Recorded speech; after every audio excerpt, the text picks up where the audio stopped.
বৈষম্য বিরোধী ছাত্র আন্দোলনের অসহযোগ শুরু, বিভিন্ন এলাকায় মিছিল বিক্ষোভ, মহানগরীর ওয়ার্ডে ওয়ার্ডে ক্ষমতাসীনদের জমায়েত কর্মসূচি। শাহবাগে বিএসএমএমইউতে অ্যাম্বুলেন্স মোটরসাইকেলে অগ্নিসংযোগ, দুপক্ষের পাল্টাপাল্টি অবস্থানে এলাকায় উত্তেজনা। আন্দোলনকারীদের ওপর সরাসরি গুলি না চালানোর নির্দেশনা চেয়ে করা রিটের শুনানি চলছে। শুনানি করছেন অ্যাটর্নি জেনারেল, এজলাসে বাক বিতণ্ডা।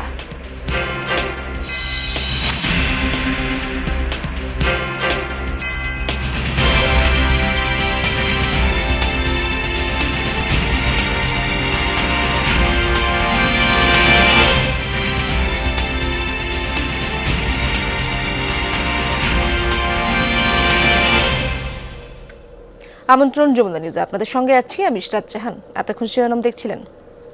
বৈষম্য বিরোধী ছাত্র আন্দোলনকারী শিক্ষার্থীদের অসহযোগ আন্দোলনের ডাকের পর যান চলাচল কম বিভিন্ন জেলায়। যানবাহনের কোনো চাপই নেই ঢাকা চট্টগ্রাম মহাসড়কে। চট্টগ্রাম থেকে ছেড়ে যায়নি দূরপাল্লার কোনো বাস। নগরীতেও গণপরিবহন চলাচলের সংখ্যা কম। সরকারি বেসরকারি অফিস খোলা থাকায় যারা বের হয়েছেন যানবাহনের অভাবে ভোগান্তিতে পড়েছেন তারা।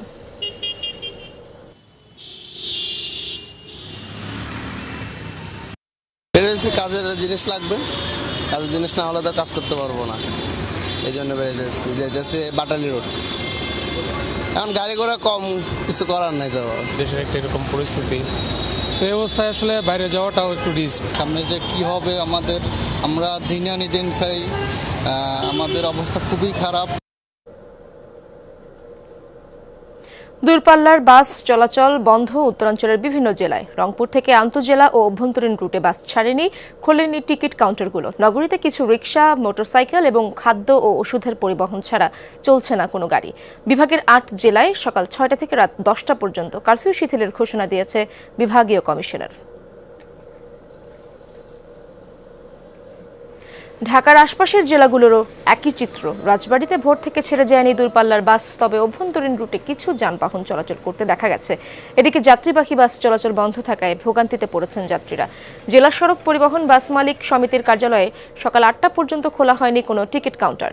সকাল থেকে সড়কে অবস্থান করছে আন্দোলনরত শিক্ষার্থীরা।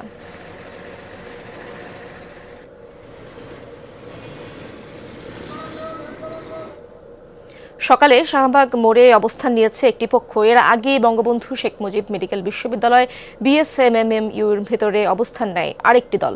তাদের প্রতিহত করতে গেট ভেঙে ভেতরে প্রবেশ করে আন্দোলনকারীরা। সেখানে থাকা বিভিন্ন যানবাহন ভাঙচুর এবং মোটরসাইকেলে আগুন দেওয়ার ঘটনাও ঘটে। শাহবাগে অবস্থান নেওয়া আওয়ামী লীগ নেতাকর্মীদেরকে সাথে অপরপক্ষে ধাওয়া পাল্টাপাল্টা হয়। এর আগে সকাল থেকেই শাহবাগ মোড় দখল করে বিক্ষোভ শুরু করেন বিভিন্ন শ্রেণী পেশার মানুষ। অসহযোগের পক্ষে বিভিন্ন স্লোগান দেন তারা। এতে শাহবাগের আশপাশের সড়কে যান চলাচল বন্ধ হয়ে যায়। শহীদ মিনারের আশপাশে পুলিশ দেখে ক্ষিপ্ত হয়ে ওঠেন বিক্ষোভকারীরা। সেখান থেকে মিছিল নিয়ে কিছুক্ষণ প্রদক্ষিণের পর টিএসসিতে সমাবেশ করেন তারা। অসহযোগের সমর্থনে বিভিন্ন স্থানে বিক্ষোভে নেমেছে বৈষম্য বিরোধী ছাত্র আন্দোলন। কয়েকটি জায়গায় ধাওয়া পাল্টা ধাওয়া হয়েছে। সকালে মুন্সিগঞ্জ শহরের সুপারমার্কেট এলাকায় জড়ো হয় বৈষম্য বিরোধী আন্দোলনকারী শিক্ষার্থীরা। এ সময় একই স্থানে অবস্থান নেয় আওয়ামী লীগের নেতাকর্মীরা। দেখা দেয় উত্তেজনা, দুপক্ষের মধ্যে চলে ধাওয়া পাল্টা ধাওয়া। এ সময় গোলাগুলি ও ককটেল বিস্ফোরণের ঘটনাও ঘটে। টিয়ারশেল ছুড়ে পরিস্থিতি নিয়ন্ত্রণে আনে আইন শৃঙ্খলা বাহিনী। রংপুরের টাউন হলেও সকাল থেকে জড়ো হয়েছে বৈষম্য বিরোধী ছাত্র আন্দোলনকারীরা। তাদের সাথে যোগ দিয়েছে বিভিন্ন প্রতিষ্ঠানের শিক্ষার্থীরা। সড়ক অবরোধ করে চলছে বিক্ষোভ। প্রতিবাদী নানা স্লোগান দিচ্ছে আন্দোলনকারীরা। উত্তাল সিরাজগঞ্জ সদর ও উল্লাপাড়া উপজেলায় বৈষম্য বিরোধী ছাত্র আন্দোলনকারীদের সাথে বিরোধী পক্ষের ধাওয়া পাল্টা ধাওয়া হয়েছে। ঘেরাও করা হয়েছে এনায়েতপুর থানা। উত্তেজনা দেখা দিয়েছে লক্ষ্মীপুরে। সকালে বাগমারি এলাকায় বিক্ষোভে নামে শিক্ষার্থীরা। এ সময় বিরোধীরা ধাওয়া দিলে ছড়ায় উত্তেজনা। চলে দুপক্ষের ধাওয়া পাল্টা ধাওয়া। পুলিশ পরিস্থিতি নিয়ন্ত্রণে আনে।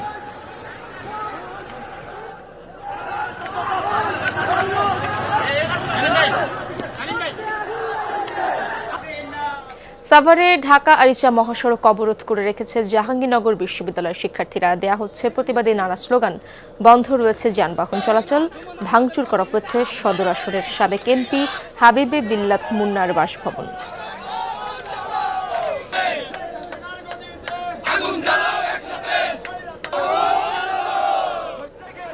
সাতক্ষীরার পাটকেলঘাটায় হারুনুর রশিদ কলেজের সামনে জড়ো হয়েছে বৈষম্য বিরোধীরা। যোগ দিয়েছে বিভিন্ন প্রতিষ্ঠানের শিক্ষার্থীরাও। অবরোধ করা হয়েছে সড়ক। এক দফা দাবিতে চলছে বিক্ষোভ।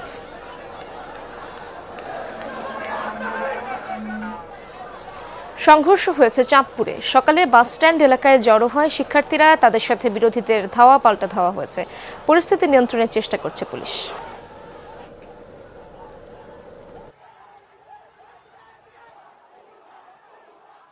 নাশকতা প্রতিরোধে ঢাকার বিভিন্ন পয়েন্টে অবস্থান নিয়েছে আওয়ামী লীগের নেতাকর্মীরা। সকাল থেকে রাজধানীর রাসেল স্কয়ারে অবস্থান নেয় স্বেচ্ছাসেবক লীগের কেন্দ্রীয় কমিটি। কেন্দ্রের ঘোষণা অনুযায়ী এই অবস্থান সারাদিন চলবে বলে জানান তারা। এক দফার মতো দাবি ঘোষণা করে দেশকে নৈরাজ্যের দিকে ঠেলে দেওয়া হচ্ছে বলে দাবি করেন নেতারা। দুপুরের পর রাজধানীর প্রতিটি ওয়ার্ডে মিছিলের ঘোষণাও দেওয়া হয়। রাজধানীর বঙ্গবন্ধু এভিনিউ, ধানমন্ডি, শাহবাগ, শ্যামলী, মোহাম্মদপুর সহ বিভিন্ন পয়েন্টে খণ্ড খণ্ড মিছিল নিয়ে হাজির হয়েছেন নেতাকর্মীরা। দেশের সব জেলা ও মহানগরীতে একই কর্মসূচি পালন করছে আওয়ামী লীগ।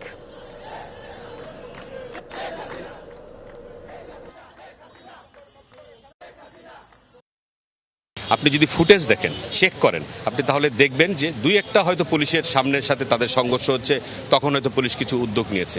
এছাড়া যে পিছনের হত্যাকাণ্ড, সকল হত্যাকাণ্ড জামাত ঘটিয়েছে। আজকে সেই তদন্ত হবে, তদন্তে জামাত ধরা খাবে, বিএনপি ধরা খাবে, তারেক জিয়ার নির্দেশনা বেরিয়ে আসবে, তাদের অর্থায়ন বেরিয়ে আসবে। এই কারণে তারা বাচ্চাদেরকে ব্যবহার করছে। সরকার পদত্যাগে যত বিলম্ব করবে তত বেশি ক্ষতি হবে দেশ ও জাতির। রাজনৈতিক দল হিসেবে ক্ষতিগ্রস্ত হবে আওয়ামী লীগও। এমন মন্তব্য করেছেন বিএনপি মহাসচিব মির্জা ফখরুল ইসলাম আলমগীর। সকালে গুলশানে বিএনপি চেয়ারপারসনের কার্যালয়ে সংবাদ সম্মেলনে তিনি বলেন, দেশে গণঅভ্যুত্থানের সূচনা হয়েছে ছাত্র, শিশু, জনতার রক্তে রঞ্জিত এই সরকার। ফখরুল বলেন, বৈষম্য বিরোধী ছাত্র আন্দোলনের এক দফা দাবির সাথে একাত্মতা জানিয়েছে বিএনপি। সরকার বিভিন্ন কূটকৌশলের মাধ্যমে পরিস্থিতি জটিল করে তুলছে এমন অভিযোগ তার। নিরীহ জনতার বিরুদ্ধে দলীয় লোকদের লেলিয়ে দেওয়া হচ্ছে, এমনটাও ফখরুলের অভিযোগ। জানান, ট্রাস্ট সৃষ্টি করে নৈরাজ্য সৃষ্টি করতে চায় সরকার। দলের সকল স্তরের নেতাকর্মী, সব রাজনৈতিক দল এবং সাধারণ মানুষকে এই আন্দোলনে শরিক হওয়ার আহ্বান জানান তিনি।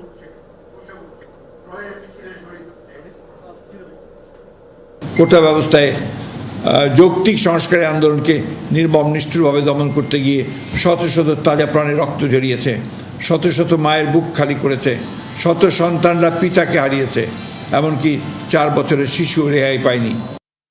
চট্টগ্রামে শনিবার রাতে আওয়ামী লীগ ও বিএনপি নেতাদের বাড়িতে হামলা ও ভাঙচুর হয়েছে। শিক্ষামন্ত্রী ও মেয়রের বাসভবনে প্রথম দফায় হামলা হয়। এরপর বিএনপির কেন্দ্রীয় 4 নেতার বাসস্থানও ভাঙচুর, অগ্নিসংযোগ করে হামলাকারীরা। মেয়রের বাড়ি ভাঙচুরের পর ঘটনাস্থল থেকে গুলিবিদ্ধ এক মুদি দোকানের মরদেহ উদ্ধার করে পুলিশ।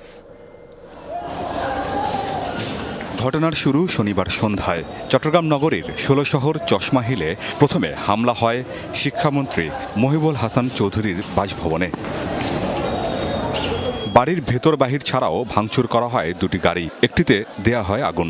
কয়েক মিনিট ধরে ভাঙচুরের পর সরে যায় হামলাকারীরা।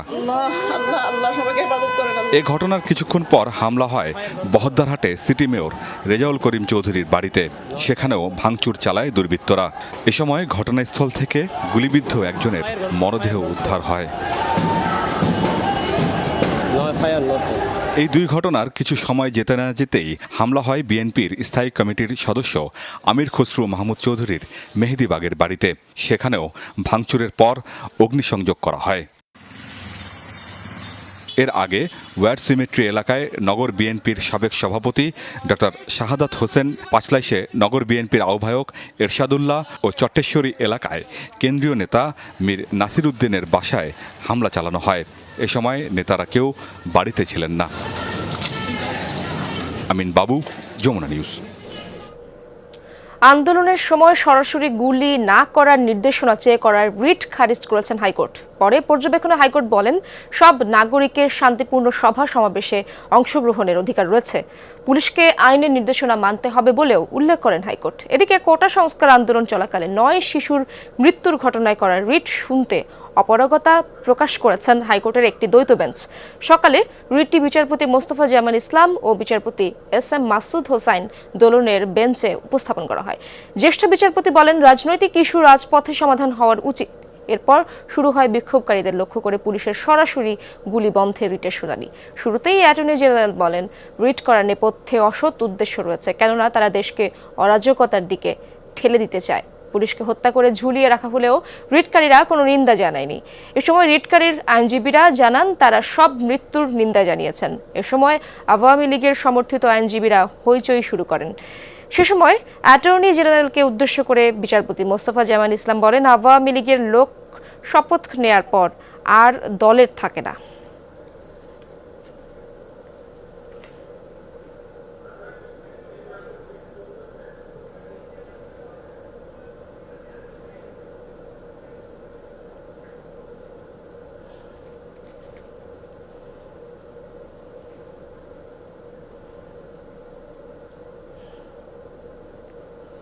দর্শক, আন্দোলনের সময় সরাসরি গুলি না করার নির্দেশনা চেয়ে করার রিট খারিজ করেছেন হাইকোর্ট। এখন চলছে ব্রিফিং, সরাসরি যাচ্ছে সেখানে।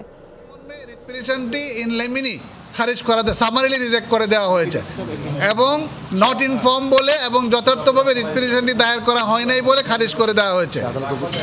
এবং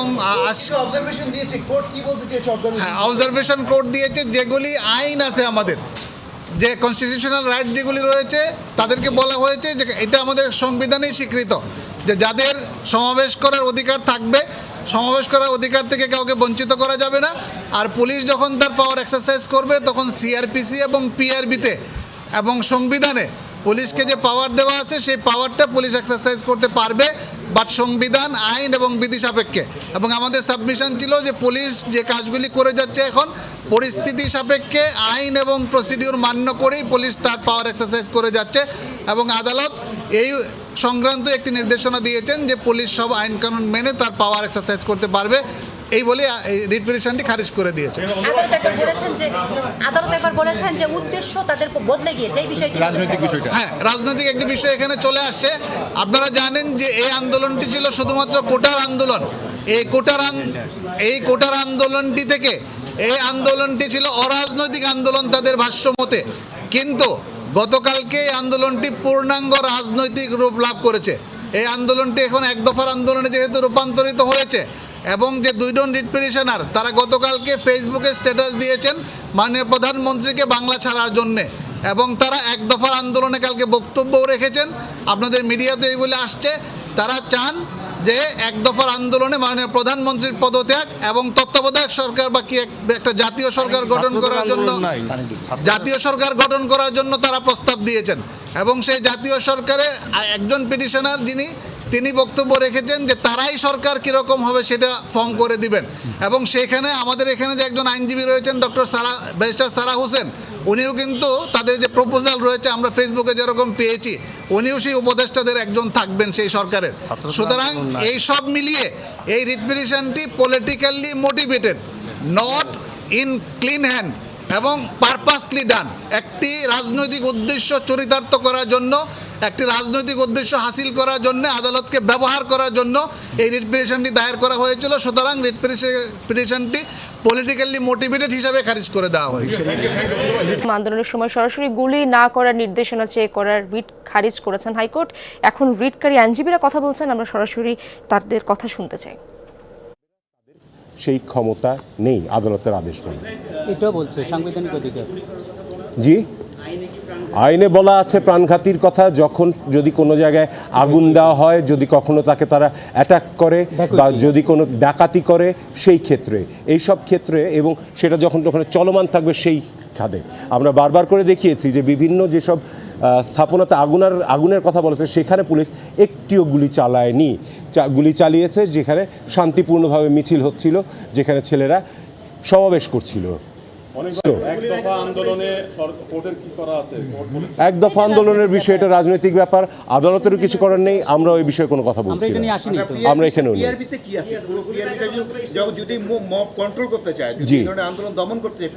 পিআরবিতে আছে, যদি মব আন্দোলন করতে চায়, দমন করতে চায়, তাহলে তাদেরকে প্রথমে ম্যাজিস্ট্রেটের কাছ থেকে পারমিশন নিতে হবে।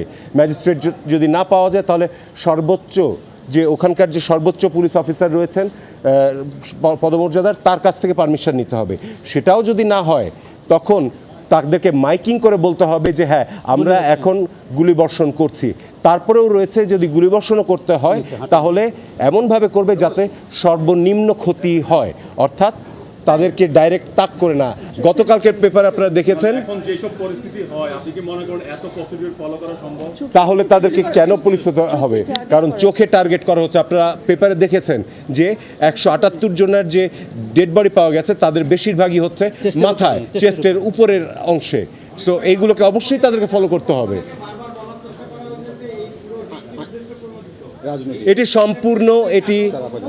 এটি সম্পূর্ণ ভুল একটি কথা।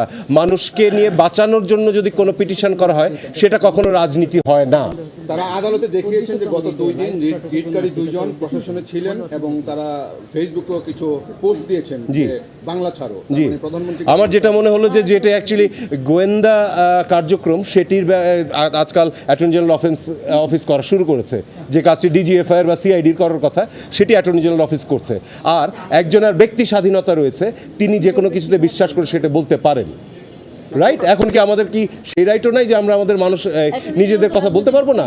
অ্যাটর্নি জেনারেল ওখানে দাঁড়িয়ে আজকে দেশের অ্যাটর্নি জেনারেল হিসেবে না, তিনি একজন রাজনৈতিক নেতার বক্তব্য দিয়েছেন।